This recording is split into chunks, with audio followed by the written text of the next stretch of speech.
Can you see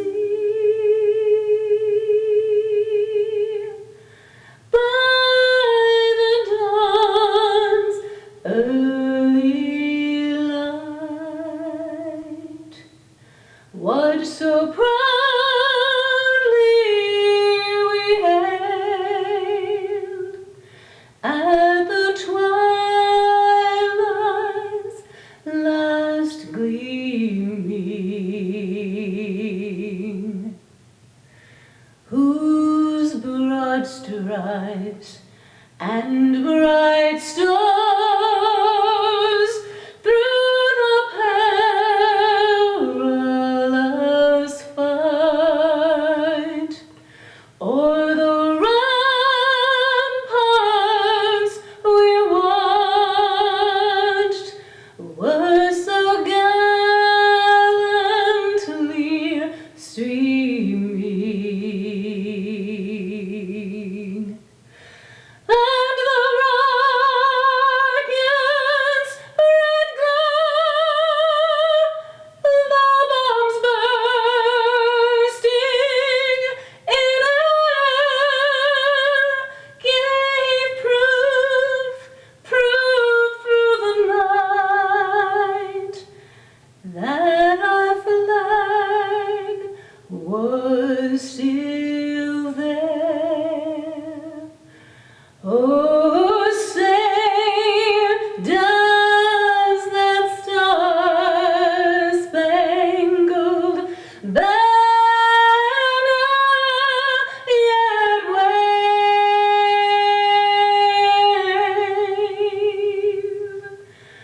o'er the land of the free and the home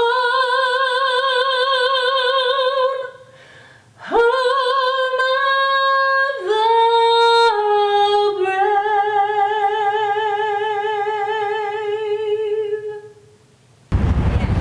Aren't you sick and tired of the same old politicians being in Washington, D.C. year in, year out, year in, year out? Same face, same politician, doing the same thing, doing the same business, getting the same results for your district, for the region, for the state, for the nation. Isn't it time for a change? Folks, listen, if a United States congressman has been in office after more than 12 years, it's time to bring that man or that woman home and elect somebody new. If a United States senator has been in office for 18 years, it's time to bring that man or that woman home, elect somebody new. We only allow the President of the United States to serve 8 years. We allow a congressman to serve up to 12 years, that's enough. We allow a United States senator to serve up to 18 years, that's long enough. We do not need to continue to send these people back year in, year out to be a part of the good old Boys and Girls Club in Washington, D.C. We need to enforce strict term limits for these politicians. We should not send someone to Washington, D.C.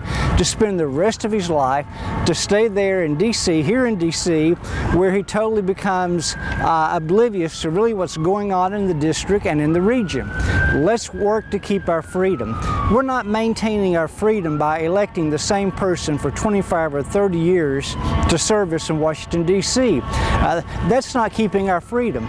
Keeping our freedom is sending new voices, new faces with fresh ideas, progressive, fresh ideas to Washington, D.C. Let's work together to change this law and allow our senators and our congressmen to come home after 12 or 18 years. Let's bring about change in D.C. Let's begin now to enforce strict term limits on our politicians in D.C. A lot of our congressmen and senators like to brag about how long they've been in Washington, D.C. They say, well, I've been here 20 years and I'm a part of this club and I'm a part of this committee and I'm a part of this organization and I have helped start this many nonprofit organizations, or I'm the chairperson, chairman, chairwoman of this committee, and they like to brag about that.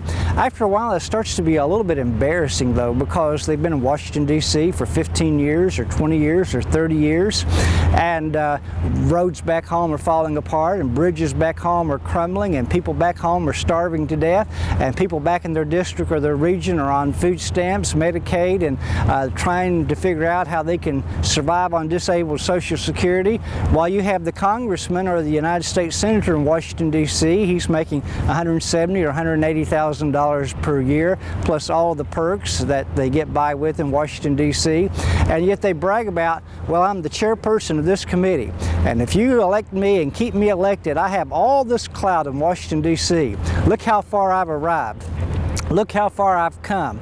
Look how much I have attained in Washington, D.C. And they beat their chest and say, oh, I'm really an important man or really an important person. I can get all this for my district. I can get all this for my region. And yet we say that and we say, okay, we elect them, and then we elect them again, and then we elect them again, and then we elect them again.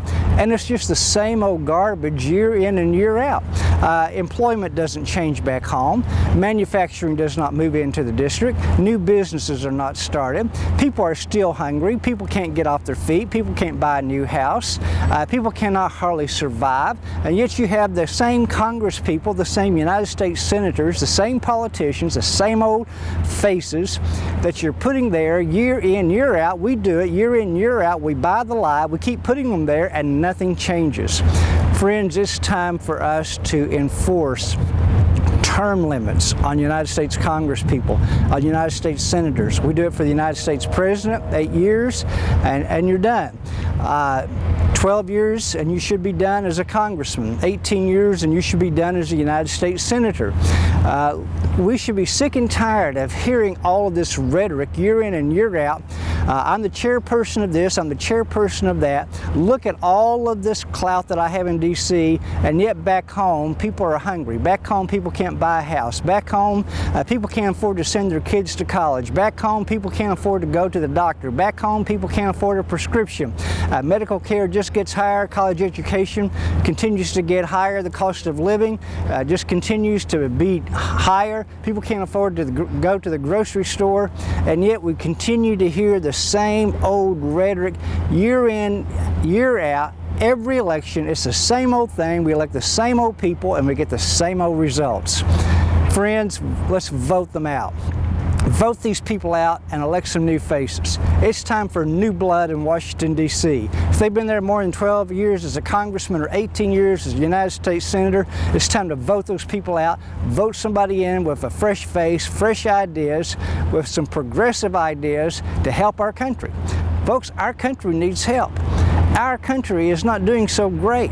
Our country is in economic decline. People are suffering in our nation. There's as much poverty, really more poverty, right now than there's ever been before in our country. It's time for us to join our hands together and really do something right for this country. Let's enforce strict term limits. Let's begin to vote some of these people out. Let's vote some new people in, get this country going in an upward direction, a right direction for a change. Don't you get sick and tired of hearing about radical Islam? Don't you get sick and tired of hearing about what radical Islam wants to do to the Christian people in Syria, Iraq, Afghanistan? Radical Islam is on a tremendous move, killing people, killing Christians, martyring Christian people. And we just sort of blow that off. We blow it off that there might be a possibility of radical Islam moving in the United States, or that a radical religious group might be behind terrorism or wanting to murder or execute people here in our country. Friends, we need to hold our heads up. We need to have our eyes open. We need to be very aware that there is a mentality. There is a group of people that wants to defy all the freedoms that we have here in the United States. They want to shut down our freedom. They want to tape up the mouths of our women. They want to come in and burn down the churches, the Christian churches in America. They'd love to take over this country.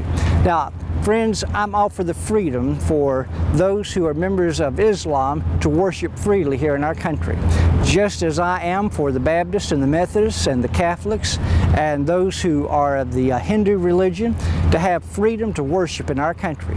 Any group that is so radical and so extreme, though, that they want to hurt people, that they want to hurt men or women or people of color or little children, or they want to execute people because of their faith, or just execute people because of a political persuasion or a political opinion that they have, or because they voiced an opinion. No, that kind of an extremism has to go. We must not tolerate that kind of extremism in our country. This is a country of freedom. This is a country founded on the principles of freedom, to be able to state our opinion, to be able to vote, to be able to worship freely, to be able to move about the country freely without persecution or oppression. We do not want America to become a land of Sharia law.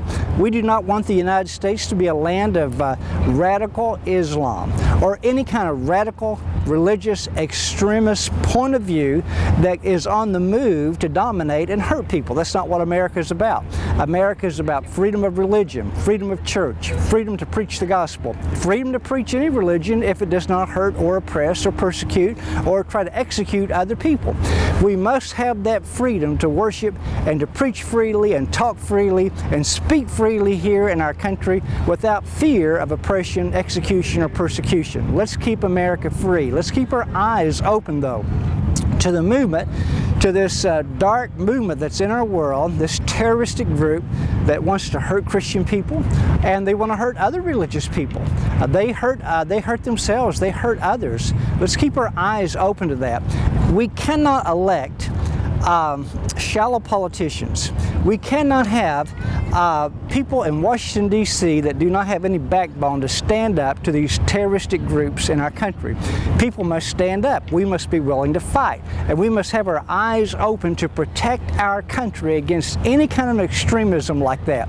Keeping our freedom means protecting our country from any type of extremism that's going to come in and try to devour, hurt, stamp out, oppress, hurt, execute just the good people of the country, the good Christian people, or the other good religious people. There are great other people in this country who are not Christians, but they do have other religious views.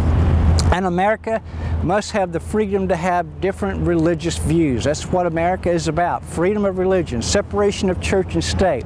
But we must be aware of any kind of view that would oppress and try to hurt other people because we do not accept that view, or because we do not believe in that view. Let's be aware of that and keep our freedom in our country. Folks, we're beyond time for a new tax code in the United States. We need to cut the Internal Revenue Service in half. We have so many people working there that they don't even know what each other's doing. We are bogged down in the Internal Revenue Service of America. We could ratify, change, edit our tax reports, our tax filings, cut it down to one page, simplify the tax code, make it to where we just have to submit 1 or 2 pages when we file our taxes. I mean, it's ridiculous that people in the United States have to hire a CPA or H&R Block to help them do their taxes. We need to simplify the tax code in our country. Let's just say if a person makes $50,000, you pay 10% or no more than 12% of income tax to the IRS, and then you're done with it. You fill out your report, you send it in, and you're done. Here's a person making $100,000 a year, maybe 15%. A person making $500,000 a year, 20%. But let's simplify the tax code. Let's cut out and eliminate all of these long pages, these long filings that we're having to submit. For people making under $30,000 a year, or really for a family making under $40,000 a year, let's eliminate taxes. A family of 4 making $35,000 to $40,000 a year, they really can't afford to hardly take care of themselves. They shouldn't have to pay any tax. Let's keep the taxes simple. 10%, 15%, a maximum of 20% on people who make high incomes. Simplify the taxes, cut back on taxes, cut back on government, cut back on waste, cut back on all the money that we're wasting and throwing away in the Middle East, trillions of dollars in the Middle East, billions of dollars on foreign aid, money that we're throwing away constantly. Let's cut back on the size of government, cut back on our spending, take our money and use it where we need it. Use our money to help our seniors, to shore up our Social Security. Take some of this money and strengthen our military so that we can have a strong military in our country. Utilize some of this money in places where we need it here in our country to take care of people who are disabled and who are sick. Let's quit throwing our money all away around the world. Let's utilize it at home. And at the same time, we can cut back on our taxes, simplify the tax code, and make life a lot more pleasant in our country. Give people more money to spend. People will have more money in their pockets, more money to go to the grocery store. They'll have more money to buy a car, more money to buy a house, more money to take care of their children, more money for college education. Cut back on all this excessive taxation in our country. Cut back on that, give people more money to spend, simplify the tax code, and make America free and a greater place to live. It's time to bring our jobs back to the United States. If we're going to have freedom in our country, then we have to have jobs and income. We have to bring back the prosperity to our country. Prosperity has gone to other places. We hear about China, we hear about India, we hear about Mexico. And I'm not saying that the United States is down and out. We're certainly, truly a very blessed country. But all over our country, we hear about despair. We hear about people who can't find a job. We hear about people who can't afford a house, people who can't afford to buy a car, people who are living in poverty. What kind of a country that has 50 or 60 million people living in poverty? Folks, we need to bring back the jobs from other countries. Our jobs have gone south. Our jobs have gone to the east. Our jobs have gone north. They've gone everywhere. It's time to bring the economy, it's time to bring the prosperity back to America. Don't you get sick and tired of hearing about how well China's doing? Don't you get sick and tired of hearing about how well India is doing? Don't you get tired of hearing about jobs moving to Mexico? Folks, let's bring these jobs back. We need jobs here in the United States of America. People here in our country need jobs. Oh, it's wonderful that we have a lot of jobs in America, but where are these jobs? They're $8 an hour jobs, $9 an hour jobs. And I realize that some of these $9 and $10, $11 an hour jobs, maybe that they are suited for those types of businesses. People in those kinds of businesses, maybe that's all they can pay, and they hire people to work 10 or 15 hours a week. And those people are really happy to be making $10 or $11 an hour. They may be college students, or they may be retirees who need just something to do and a little bit of income. And so there's lots of places for those kind of jobs in our country. It's going to be very difficult to really get rich on an $11 or $12 an hour job, or even a $15 an hour job. Some folks think that making $15 an hour, that's just the answer to prosperity and wealth. You're not going to be rich making $15 an hour. There's a place in our country for $10, $11, $12, $15 an hour jobs. There is a place for that. But there's also a place in our country for the jobs to come back home. I remember well when people used to go to Detroit, Michigan, or Columbus, Ohio, or Dayton, Ohio, or Pittsburgh, and places throughout our country. And they would go there, get a job, and make enough income to buy a house and buy a car and raise their children and send their kids to college. Now today we just hear about certain pockets in our country where there are well-paying jobs. It's time to bring manufacturing back to the United States. We need to make our cars here. We need to make our furniture here. We need to make our lamps here. We need to build here. We need to make things here in the United States. Our electronics, we need to bring them home. We need to make our televisions and our refrigerators. We need to make our stoves, our appliances here in the United States. We need to bring manufacturing and prosperity back to this country, and we can do it. Corporations need to get a break on their taxes. Instead of paying 35% or more on their taxes, we need to cut that back to 15%. Have a corporate tax rate of 15% so that these corporations have money to expand, pay their employees more, and have an incentive to stay here in the United States. Let's bring the jobs back to America. Let's bring prosperity back to America. We're going to lose our freedom if we don't have any jobs. We're going to lose our freedom if we do not have an income in this nation and we're dependent on the government or somebody else to take care of us. Americans need to be independent people who have the ability to take care of themselves and feed themselves by having respectable jobs that pay them enough money to where they can raise their families. If we're going to keep our freedom in the United States, we have to stop being slaves to the government. Have you ever thought about that? That the majority of Americans, more and more, are becoming slaves to the United States government. We work and we live for the government. We pay our taxes to the government, then we look to the government for Medicare, and we look to the government for Medicaid, or we look to the government for our Social Security. We look to the government for our medical insurance. We look to the government to do this, to do that, to do everything. And it's almost like we're slaves to the United States government. Folks, listen, we need to be more independent in our country. I realize today that we couldn't make it without our United States military protecting us, and all of the government persons who serve us, such as our police persons and our fire department and those who serve in different governmental positions. And I'm definitely not anti-government. I'm grateful for the United States of America, and I'm grateful for all that this country provides for us. But we're not to bow down on our knees and worship the holy God of government. We must have independence in this country, and a part of our independence is employing and having jobs of manufacturing and jobs of business and jobs where we're working and selling among ourselves and other countries, and jobs where we can buy our own medical insurance. And one of the ways that we can solve this medical insurance crisis is to be able to buy across state lines. For a person in Texas to be able to buy medical insurance from someone in California or someone from New York. And that would make medical insurance competitive to where we could be able to afford it. And we need to cut back on the cost of hospitalization and the cost of prescriptions. I tell you, our pharmaceutical companies have gone crazy in what they're charging citizens of the United States. It costs almost a king's ransom to buy a prescription from a pharmacy.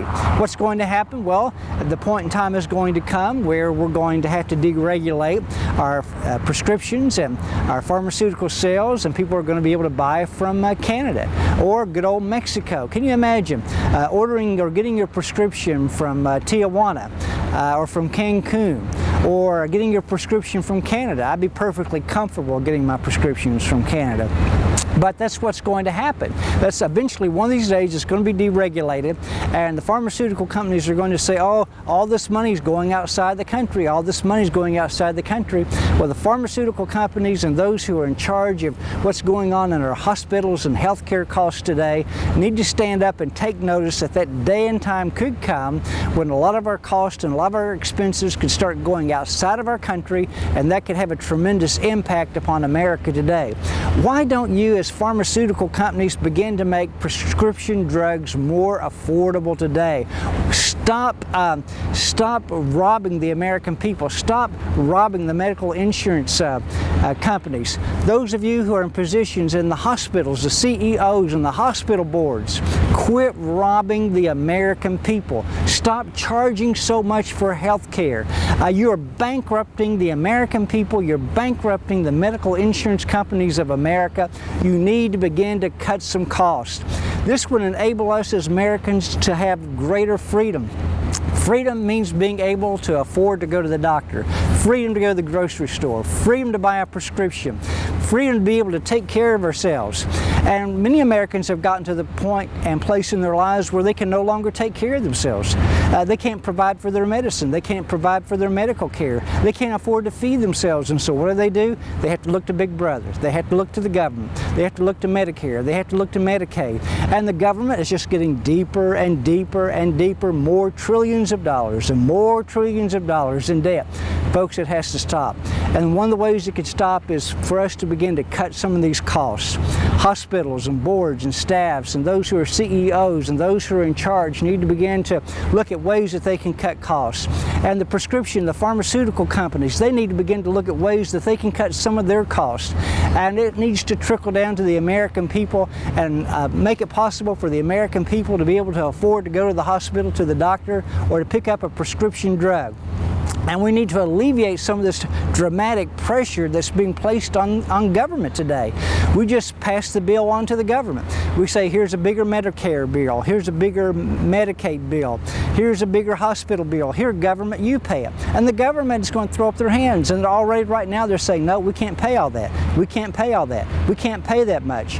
And so there has to be an editing. There has to be some change in America today so that Americans can become more financially independent, not having to rely upon the government for our food and for our sustenance and for every dollar that comes our way. Let's keep America free. Let's get back to the day where Americans could afford to go to the doctor, where Americans could afford to buy a prescription, where Americans could actually take care of themselves and not have to be dependent upon the government for everything. When I go to the polls to vote, I always show my driver's license, sign in that I'm voting. I don't have any problem with that. Do you have a problem with that? A problem with showing your driver's license or your government ID or some kind of voter identification? I don't understand why people in our country, anybody would have a problem with that, unless you're illegal or unless you're trying to hide something or unless you're trying to pull something on the people at the voting polls. Friends, let's make that something that is essential. Keep it essential in our country. Show your ID, show your voter registration card, whatever form of identification your county or state government requires. That is very vital in keeping America secure. We don't want a busload of people pulling up at the polls and all of them getting off and saying, oh, we left our driver's license at the house, we left our voter registration card, we left that back in Mexico. No, I'm sorry, our voter registration card is over in Syria. We left it over there. Can you just go ahead and let us vote? Friends, we cannot have an indifferent, apathetic attitude when it comes to voting in our country.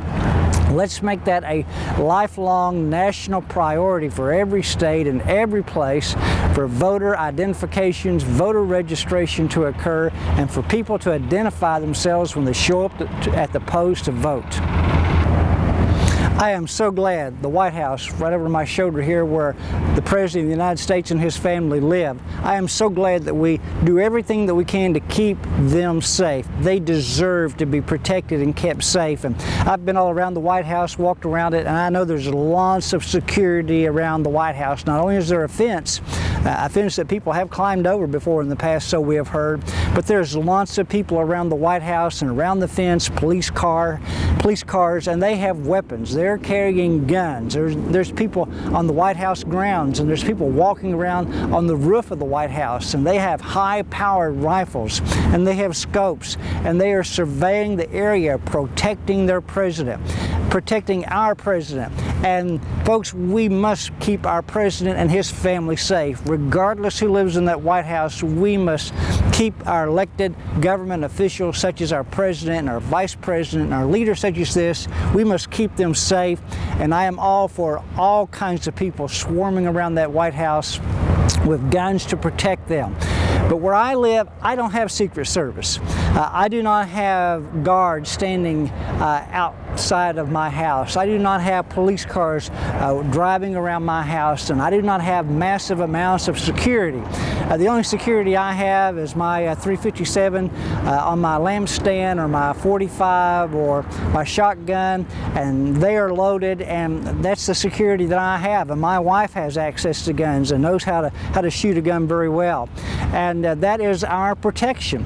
And American people, the average American person, does not have security forces walking around the house taking care of their house. What happens if our government takes away our guns? We're not allowed to have a gun. Don't you know that criminals can get guns?